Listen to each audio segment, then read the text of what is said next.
Temba Mliswa anozikana kuti is working for ZANU-PF and ma-audios ake akambolika achinyatsokuonekwa kunzi he is being paid nezvigananda kuti agoya achi-exposa manyepo, agoya achitaura manyepo pamusoro pa-VP Constantine Chiwenga.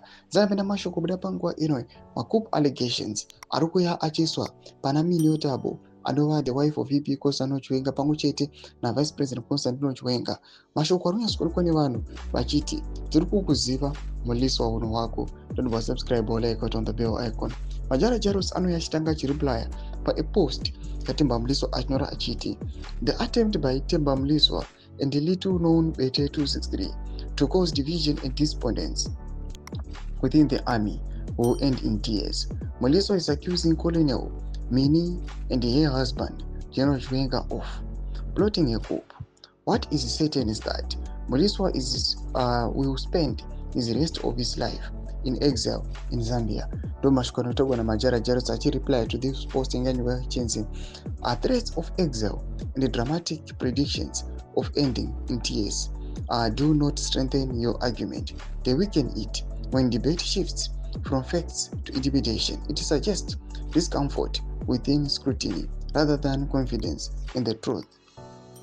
I have been reliably informed of a clandestine gathering that took place 2 days ago involving several high-ranking military officials, at which I was a focal point of discussion. The meeting attendees later visited the VP's place. Ndo mashikano yaita kwa para mana Temba Mliswa achipari ma meeting arikuitiwa ni ma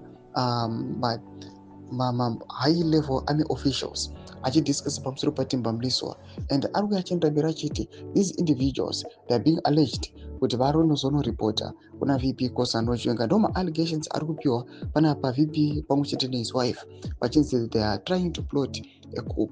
Mashoko arikuda panguva ino atiri kuona kuti vana Majara Jaros arikuya chiti tiri kukuziva Temba Mliswa kuti ma allegations ako ndeemanyepo. Pena comment section medu zvafungura aimot kudiva pamusoro pechitiko ichi. Subscribe or like, check on the bell icon.